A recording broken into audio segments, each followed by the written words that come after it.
Welcome to Running in the 70s, where we interview, meet, and get to know athletes of all kind who were running in the 70s. I'm your host, Matthew Kleinowski.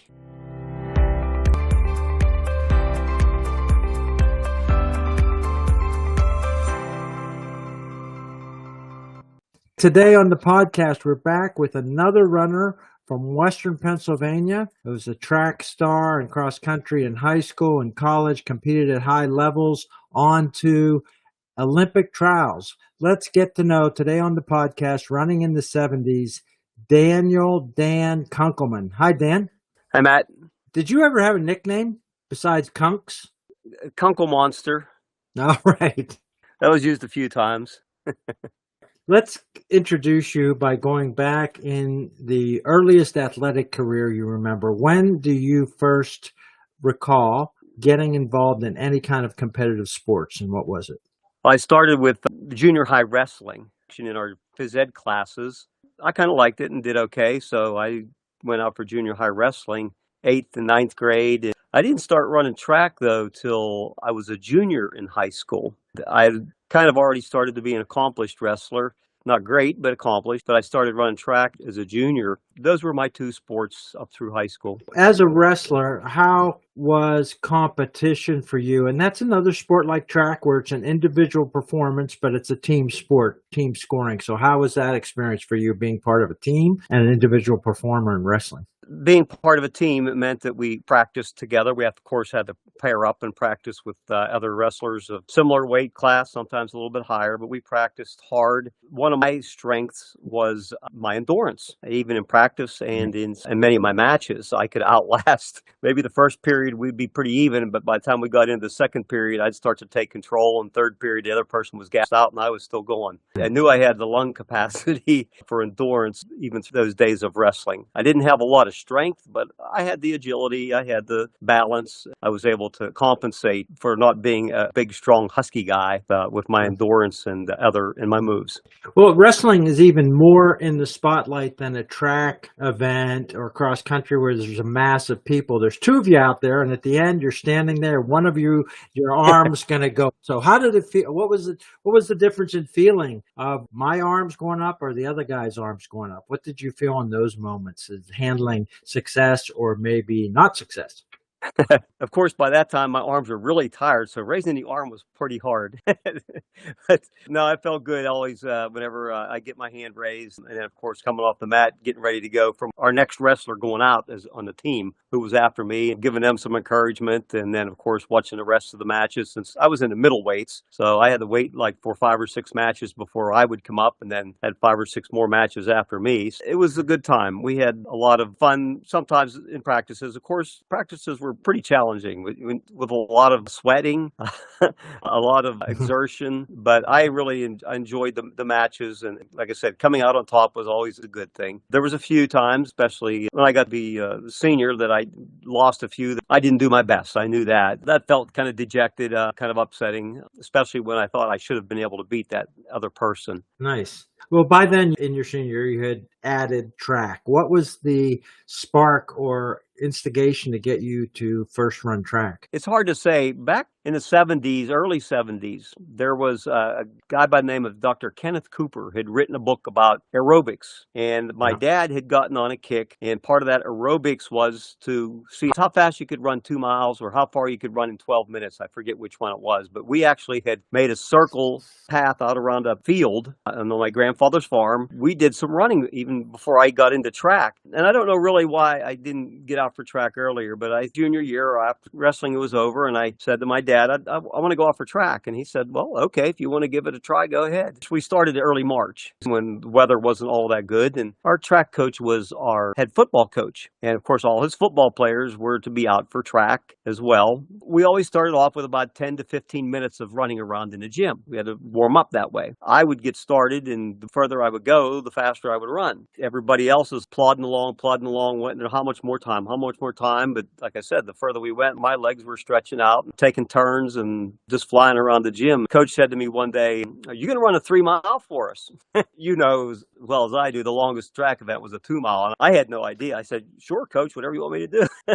That got me to realizing that I like to run. I really knew that I liked to run at that point. Even before I got to my first track event or track meet, I enjoyed that. What kind of facilities do you have? The high school is in Western Pennsylvania, little kind of a Yeah. rural community. What facilities do you have? What equipment did you get? Well, we did get a pair of shoes, but they weren't really running shoes. Of course, I didn't know any better. I took whatever coach gave me to run in. Our track was a cinder track, and it was in town, and the high school was a couple miles out of town. After school, we would have to be bused into town, and from where we got dropped off, we had to walk about a mile to three-quarters of a mile to get to the track. Then we would start our practice once we got up to the cinder track. Now, once again, that was once we got outside. We started off like for 2 to 3 weeks, we're inside in the gym, and we also ran outside not so much in the parking lot, but we had a grassy field area where the football team had practiced. There was a hill there that the football team always had to run up this hill whenever they did something stupid. That was also part of our track workouts, running up and down that hills. We had some small trees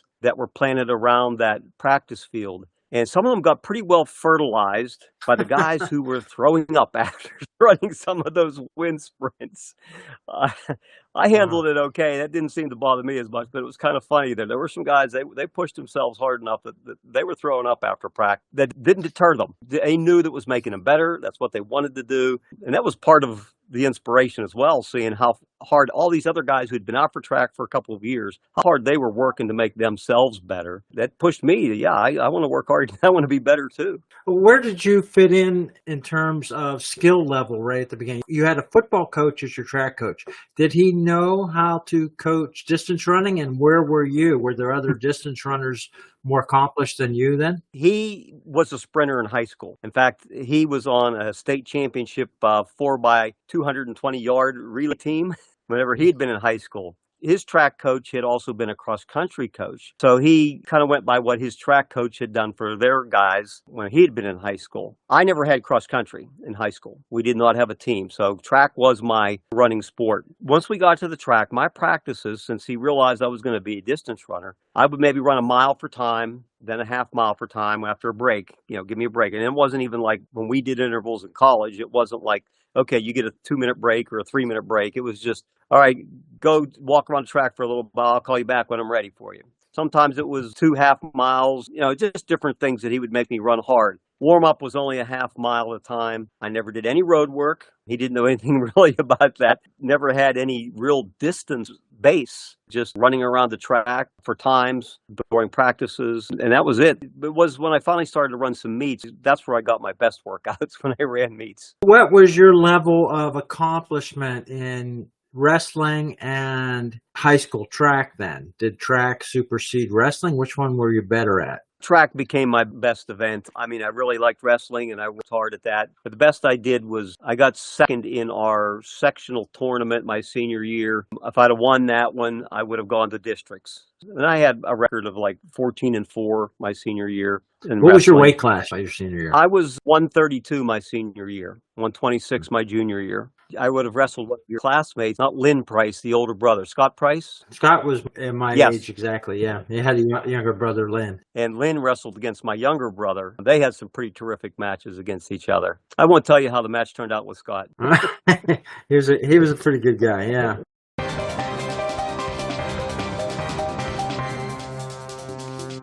So what happened in your junior year and then your senior year in track? How did you progress and what were your accomplishments? My first track meet was a dual meet at Salzburg. Coach had me run in the 2-mile relay, and I forget what I did in that.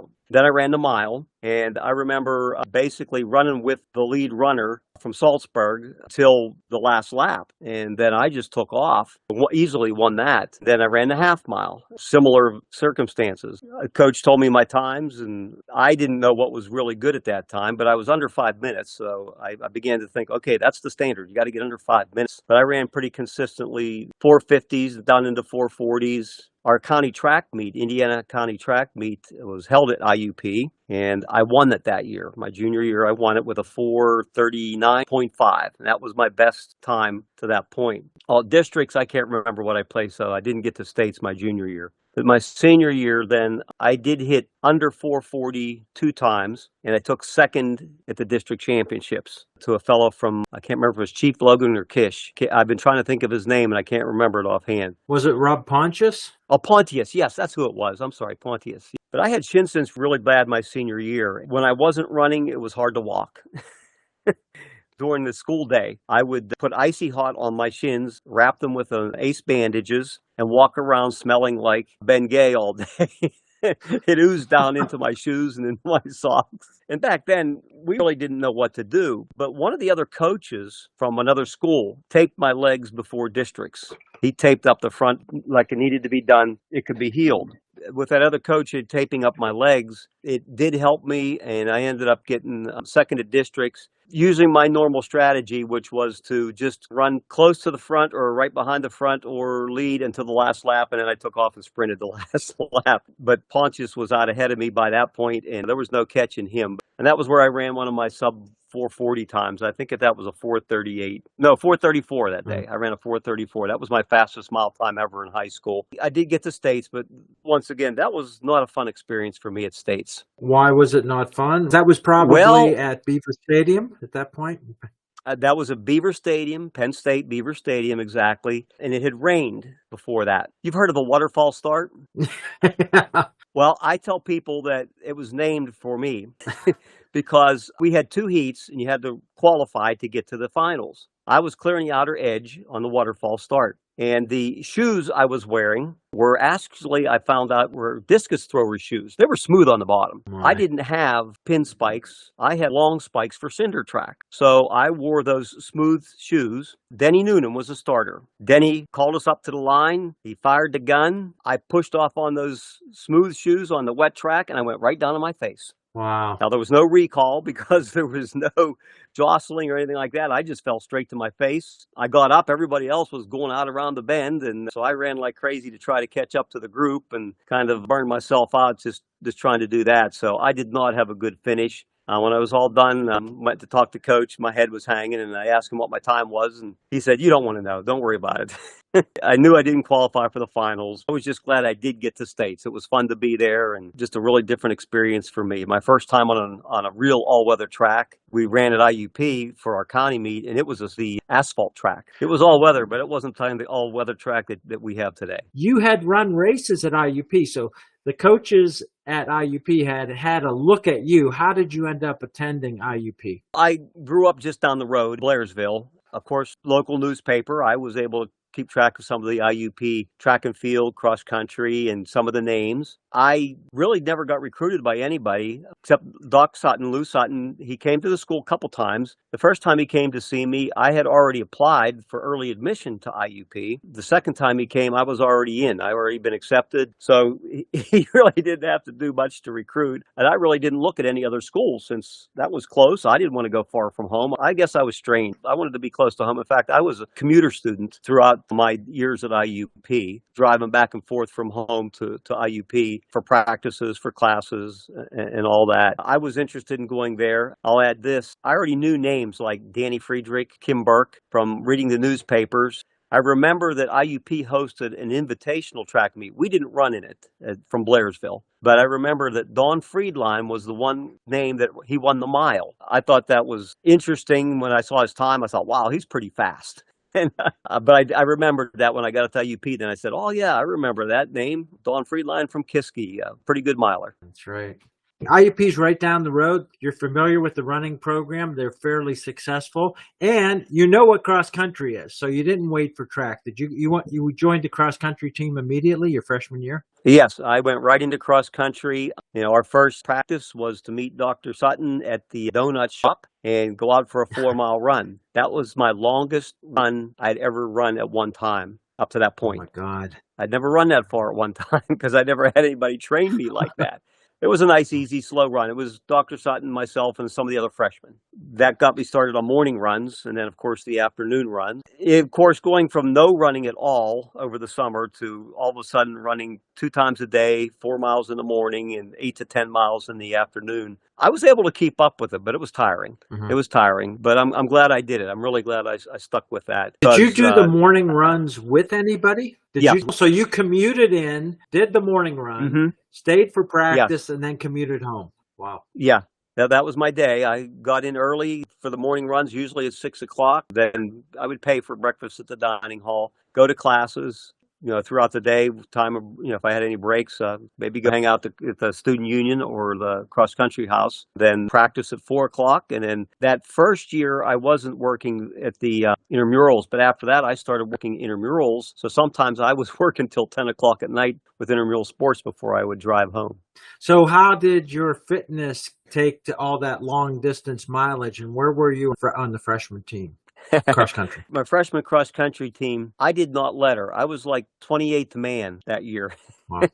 By the end of the season. But the good thing for me was we did a time trial within the team, all 35 of us or whatever. We went out on the road. We ran like a 5-mile time trial, and I hit like 30 minutes for that time trial. And that was early in the season. By the end of the season, I had run mid 27s, 27:30 something maybe for 5-mile cross country race. So I was real pleased with my progress to that point, having got my times under 28 minutes by the end of the season. And then I started to run.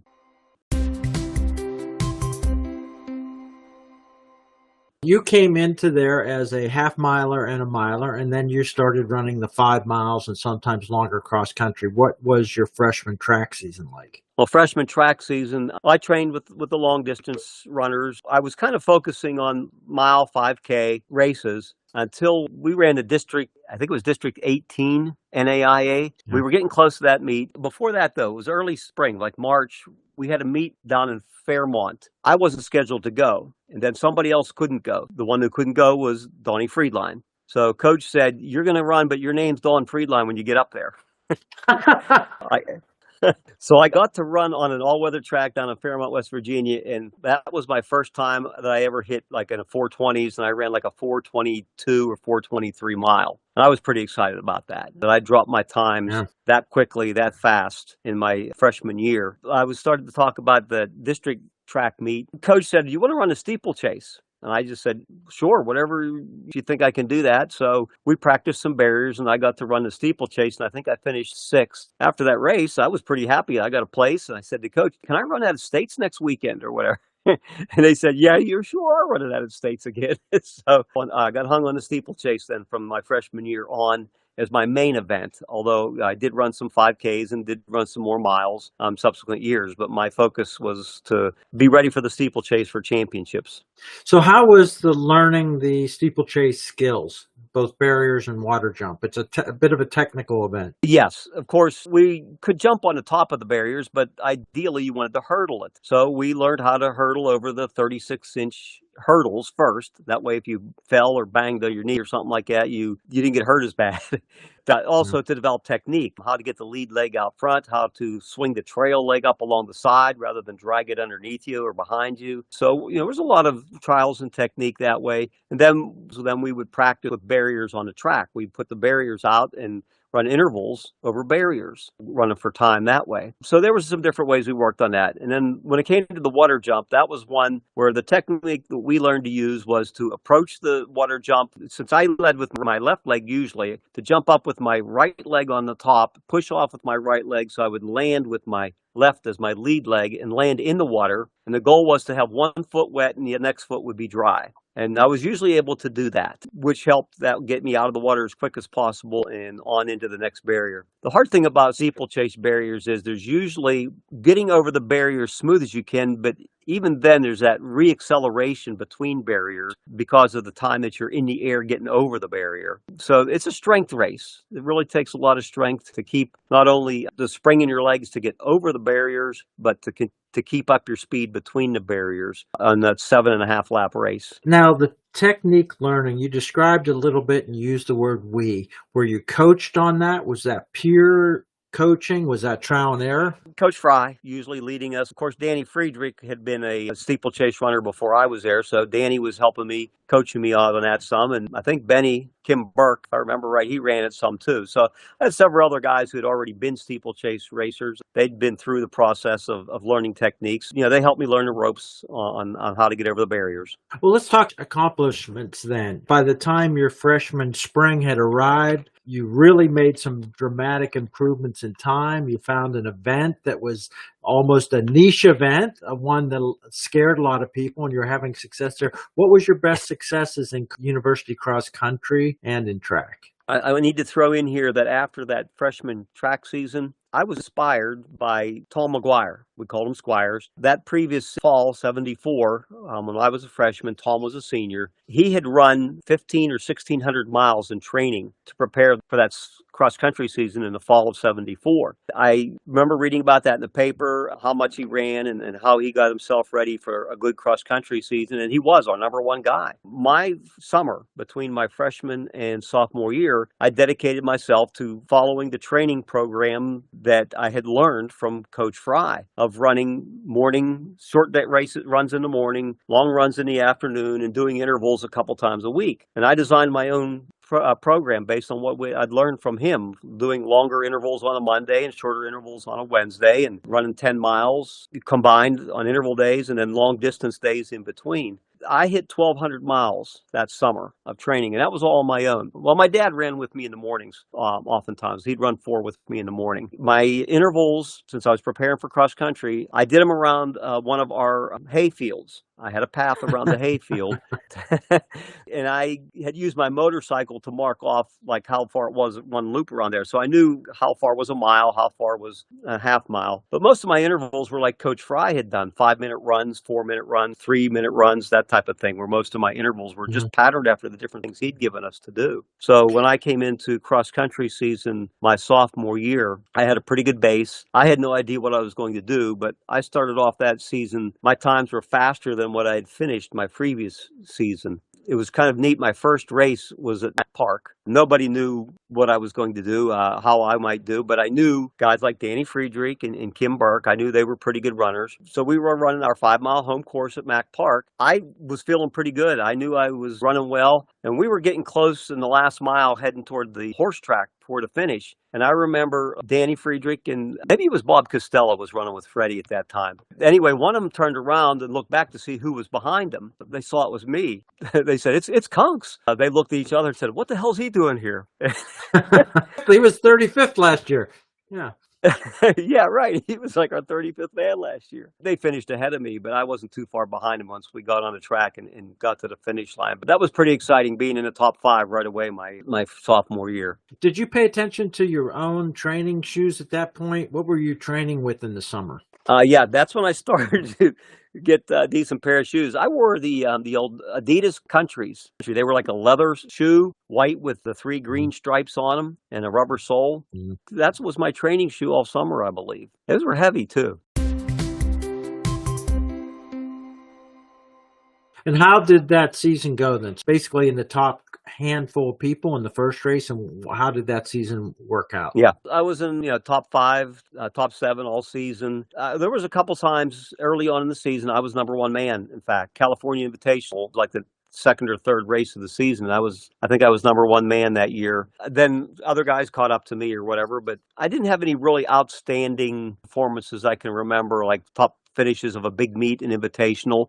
I was really engaged with the team aspect of it, that we finished together, close together as a pack, running together with others, finishing close to one another with a small gap between us. It wasn't so much about my place for personal accomplishment, but my place that I would help the team as much as I could. And that was pretty much all through my cross-country years. I never did make like a top 5 at states or anything like that, but it was the team accomplishments that I was always looking forward to. And what was the best team accomplishment while you were there for you in cross-country? Our senior year, as Dick Wolf had mentioned, we placed at NAIAs and NCAAs.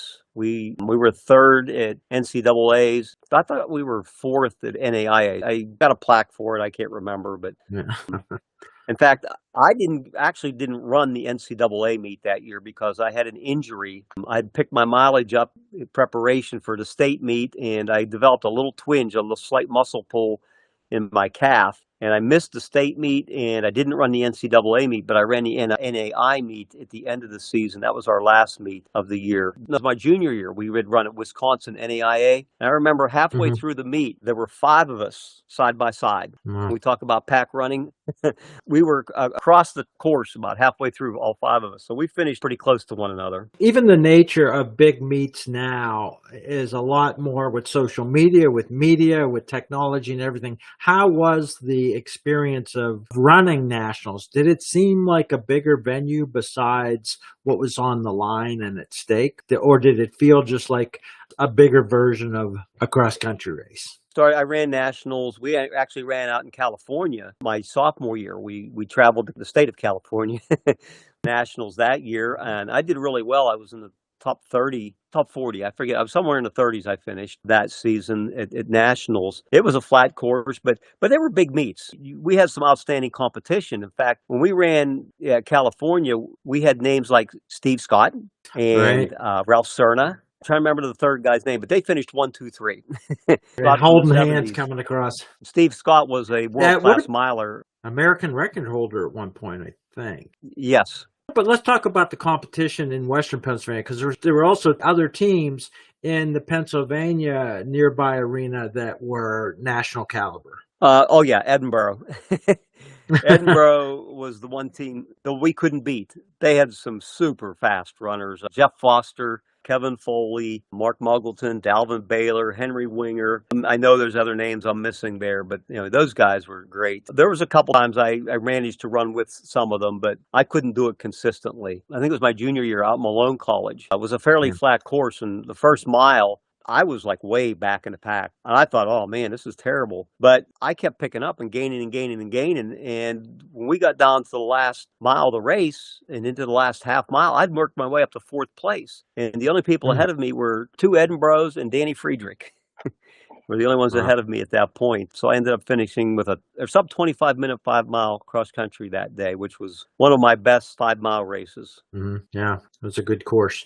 Edinburgh and those superstars, you'd run into them a couple times a year at big meets like Malone. They were in the Pennsylvania College Conference. So that was a very successful, several meets, several team events at nationals, some very good individual performances, some great team performances. How did your track performances go then? And were you able to stay healthy through track seasons? Yeah. My freshman year, I did develop some shin splints, but with the trainers that we had there, of course, changing and getting better pair of shoes, I didn't have any trouble with that the rest of the time, my years in college. My sophomore year, I ended up at states 3rd in the steeplechase. My junior year, 2nd, and my senior year, I won the state championship for the steeplechase at PSACs. I went to nationals. I did qualify for nationals all 3 of those years. My senior year at NCAAs out in Illinois was probably my best performance. I made it to the finals. I went out a little too hard the first couple laps in the finals and the steeplechase there, and I missed out making All-American in track. So I never made All-American in college, never made it in cross-country or in track. You did as a team member. Yes, as our cross-country teams, we did make All-American awards, NCAAs and NAIAs. Honestly, Dan, you had this ridiculous schedule. Some of us would look back on, I know we go through points in our life, say, I don't know how I did it, but I don't know how you did it.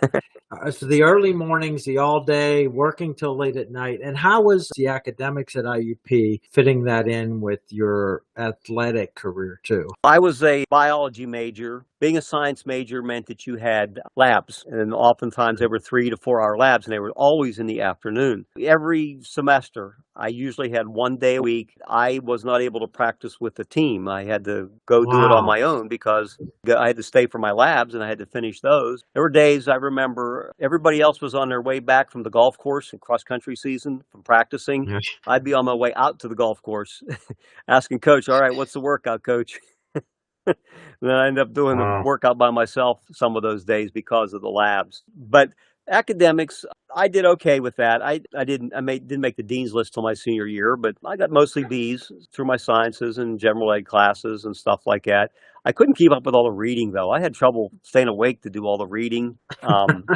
I would take notes and of course study over my notes for tests and so forth. I mean, it was a challenge, and I probably could have done better if I knew better now how to study like I do now, how to study for some of those tests and exams. It didn't hold me back from anything. My grades were good enough to help me move on to my career in teaching. Mm-hmm. Well, it's a good way to finish with a state championship in your final season, your senior year. That must have been a good cherry on top of all the work and career there.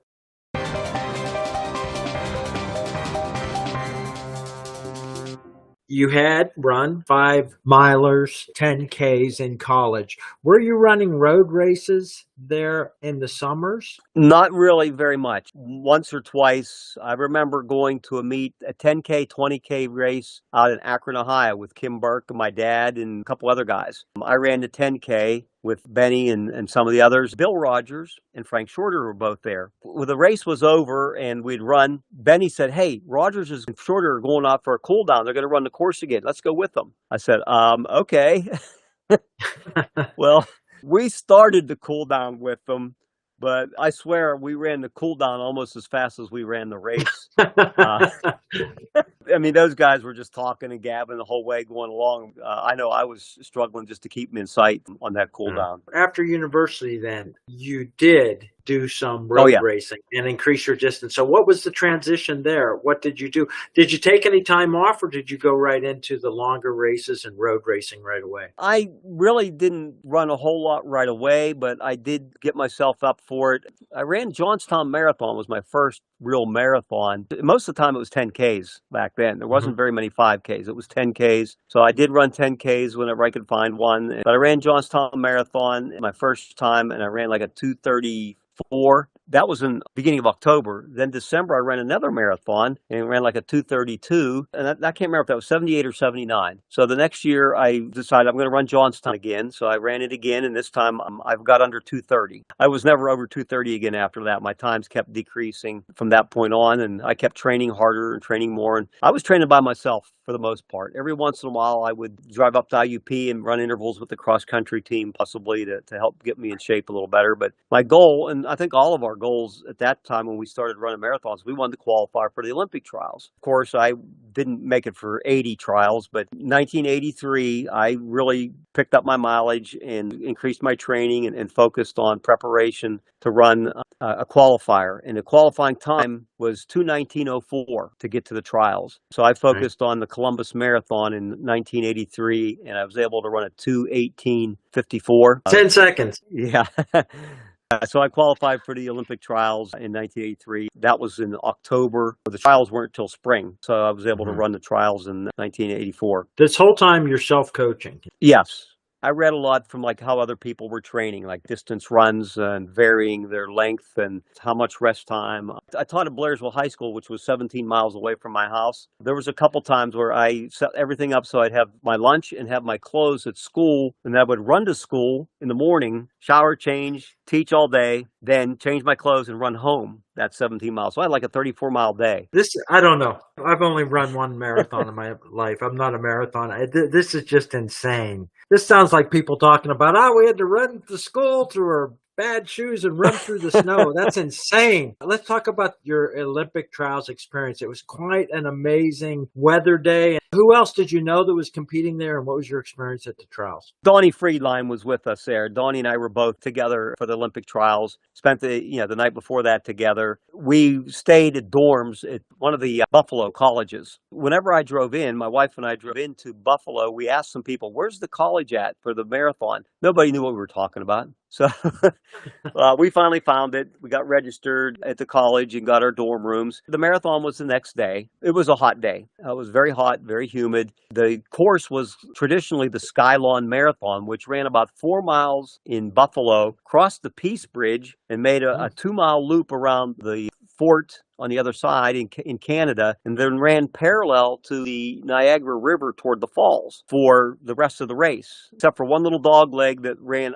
up away from the river and then back toward the river again, and then finished going downhill to Niagara Falls. Once we got over the Peace Bridge and around that loop to about 6 miles, 20 miles to go, Donnie and I were together. And it was very hot, so I was pacing myself. I didn't want to go too hard because I didn't want to die at the end. I knew I wasn't going to qualify for the Olympics. I just wanted to have a reasonable performance. But Donnie said, you know what, I'm going to push it. I feel pretty good. I said, well, go ahead. It's pretty humid out there. Well, he did push a little harder, and he got out ahead of me. And as the race wore on, of course, it was brutal with the heat and humidity. But we got within, the half mile, and I could see Donnie up ahead of me. I was starting to catch up to him. He ended up finishing ahead of me by like 10 seconds or so. We weren't too far apart in finishing that race, and I don't remember the exact time on that one. It wasn't anything outstanding. It was a good experience simply for the fact of being around all those top national runners all together in one course. But I do have to say that a lot of the guys dropped out ahead of us because they knew that they weren't going to qualify, and they probably had another race a week or 2 weeks or 3 weeks later that it was a payday for them.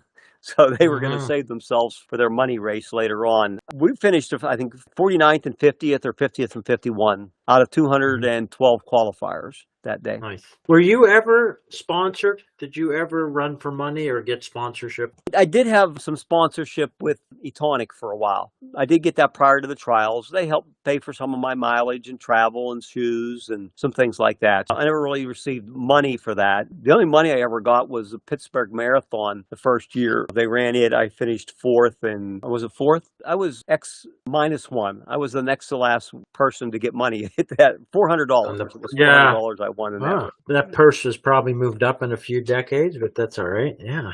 Yeah. Right.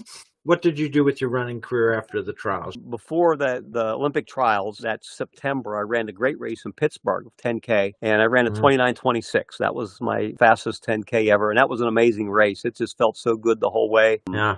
And it was very smooth. I didn't go like out hard and die. I strong the whole way. It was a great feeling to run that quick, that fast, and to finish that well in that race. After the marathons, I kept running, ran a few more marathons after that, but somewhere around 1986, well, it was 85, 86, I developed a problem in my ankle, and it was sore. I could run. I would take some time off, felt okay. I would run again, and it would get sore again. And nobody could figure out what it was. It took a couple years till finally one doctor said, oh, yeah, you broke your navicular bone, where the tendon joins. And that's like right inside, underneath where that bone protrudes out on the inside of your ankle. It was right below that. So I ended up getting surgery. They pulled that tendon out, cut out that piece of bone, and reinserted the tendon, drilled a hole and reinserted the tendon, and then put a cast on it to heal and reform around that bone. And it actually took a couple years for it to fully heal. But I resumed my running, but I never really got back into the high mileage, maybe 60, 65 miles a week through my 30s,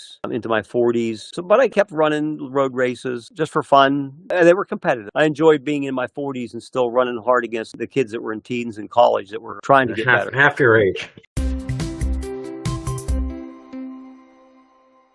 So what happened then with your career phase of being a coach and mentor to other runners? After I had that surgery on my foot, I finally got things together, and I started the cross-country team at Blairsville. We started as a club the first year. My youngest brother was able to run as a sophomore, and I had 2 or 3 other guys. And so one boy had run marathons with his dad. So I had some kids with some distance background. So we started a cross-country team. The next season, then it got officially recognized. We started to have some pretty good success right off the bat. By mid-90s, I had started qualifying some of those kids for states. It was in 93. I had one gentleman, one of my young boys I was coaching, finished in the top 10 at states. So, yeah, I ended up getting state qualifiers and state place winners for 7 years in a row there. Wow. Some of them were multiple state qualifiers and state medalists. One kid was 4-time top 10 states. Never won it. He got third his senior year. But wow, what was his name? Curtis Hauser. Some of those kids may track this podcast down, hear about Coach Cunkleman. Yeah. In your coaching preparation, you had done a lot of self-coaching, worked with a lot of people on a team. How much did you adapt and learn about running as a coach? You'd done a lot of running, a lot of distances, a lot of years. What did you need to learn to be a good coach? I knew right away that I wasn't going to expect them to do 15-mile days like I had done, and they were only running 5K races. We adapted back, and I always started the season off with, just a 4-mile run, especially some of the people who'd never run before, just to get them started. One of the things that I always felt good about was some of those kids would struggle that first run that they did 4 miles. They wanted to quit, and I would always tell them, listen, give us 2 to 3 weeks. I said, by the end of that 2 to 3 weeks, you're going to start to feel better. I said, the first week, by the end of the week, you're going to feel like you never want to do it again. Next week, you're going to feel good at the beginning of the week after have a couple days off. And by the end of the second week, you're going to feel like dirt again. By the end of the third week, you're going to feel a lot better. From that point on, you're going to be asking me, can we just run that 4-mile run again? That's what happened. That once Yeah. they got acclimated to running 4, 5, 6 miles, and as the season went along, I would stretch out their long runs. Usually the longest I would have them do would be an 8-mile run at any one time. And of course, I was coached on intervals. And so I would work them into interval workouts, and I would start with shorter ones first, and I'd build them up a little bit longer as the season went along and the type of intervals. Part of it was being with them, running with them, inspiring them to work hard at it. They adapted well. I always seemed like the kids got along. They knew they were working hard, but I always let them have fun when they weren't working hard. I let them goof off. I knew that Yeah. long distance runners are a little bit goofy and crazy anyway when I was in college. You taught me that too, Matt, by the way. So I let my kids goof once in a while. They Yeah. appreciated that. That's great. What about setting expectations and handling disappointments? You're a competitive athlete for years and years. How did you handle setting expectations and coaching these kids to be competitors and handling the results? Typically, cross country season in high school, we had dual meets. So we get to know some of the other kids that we were running against. I would have the kids measure yourself against those same athletes, the same ones that you either beat or that you finished right behind. That would be the goal, to beat that next person. The next time you would meet them, you would want to finish ahead of them. So we would set goals like that to know who we were running against and then who we could compete against. Now, some of the kids I had, like Curtis Hauser, Lance Yurt, Justin Renwick, Dave Eldridge, to name a few, just good competitors right in the front from the very beginning. So they always ran hard and everybody else had to chase them. But I always had the team concept. 5th, 6th, 7th man, to me, were vitally important. So it was important that they learn how to race because they're the ones that brought up the score. I The always made final a point of the result, 5th yeah. man. I always made a point of the 5th man. I said, you're the one that won it for us. You're the one that placed that scored high enough that we were able to keep our point total down and beat the other teams. That was always important that those guys know how important they were for the whole team. And the whole team grasped that too. They understood that it was not just an individual accomplishments. If we wanted to do good as a team, everybody had to do good in each race. And that was an important part for me, building that team aspect and bringing the guys together to work together, to practice together, and to have fun together. Was the sport in transition by the time you started coaching? I mean, obviously, back in the 70s, there were not very many choices of shoes even, and you're running in maybe running shoes. And by the time you reached the late 80s and 90s as a coach, had you seen the sport change over those decades? Shoes definitely changed and got better. And it was always one of the things that I would tell my high school kids, don't skimp on shoes. If you want to be a good runner, you've got to have some good shoes that's going to make your legs feel better. It's going to help prevent injuries. You've got to have good shoes. You've got to spend a little bit and get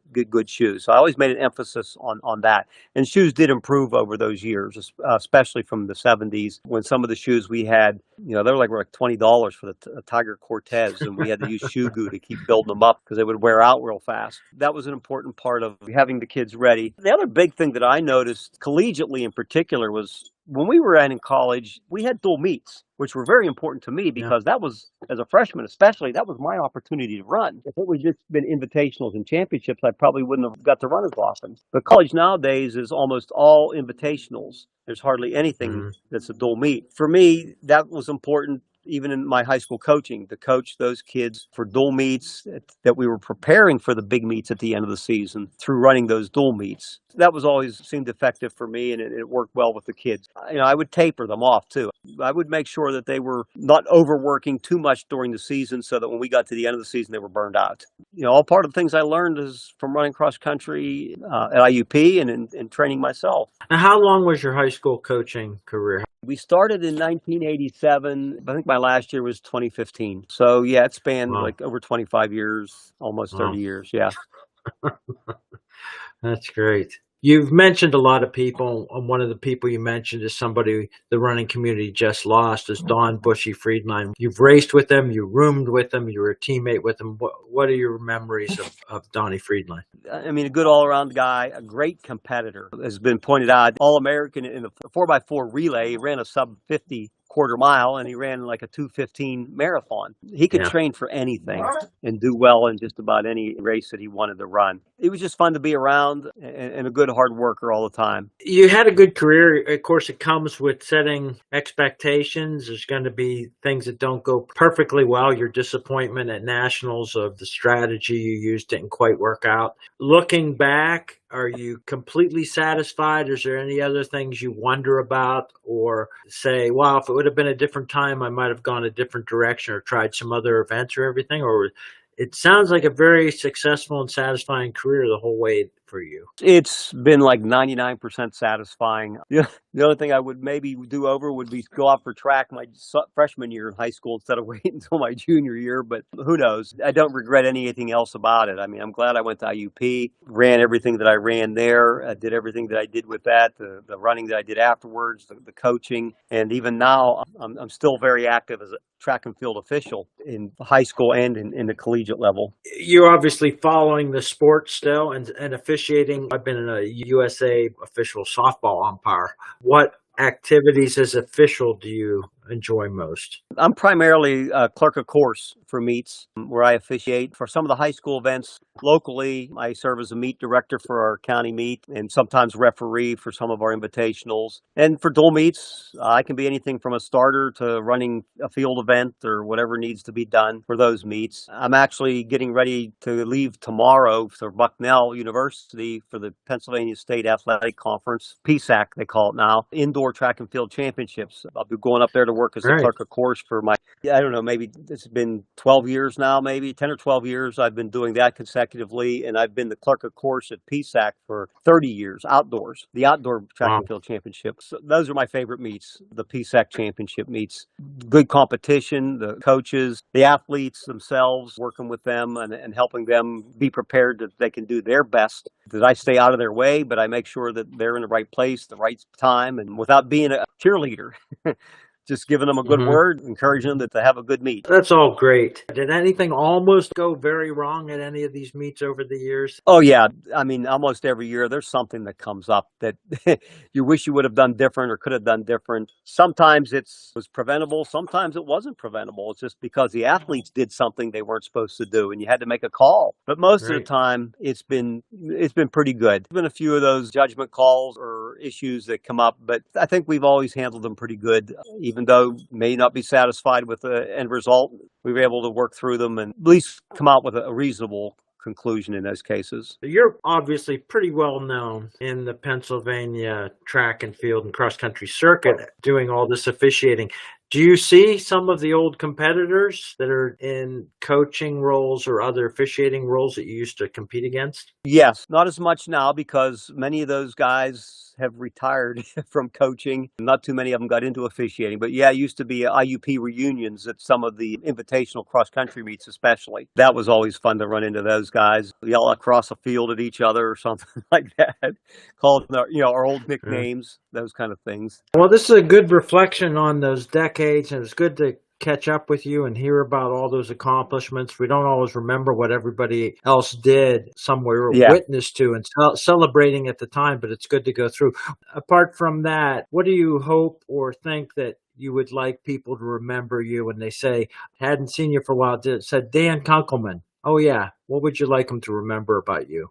That I enjoyed running, always got along with all my teammates, always worked hard to do my best and encourage others to do their best as well. This chat we had, I think, is actually pretty inspiring, and I think it'll be inspiring to a lot of people to listen to. Certainly awe-inspiring to me. I didn't realize at the time some of the stuff that you were managing to put through in your daily life as an athlete. It's pretty impressive. It is very inspiring to hear all that, and it's a fun and warm time. So I hope you enjoyed it. Thanks for your time, and thanks for sharing all your stories, Dan.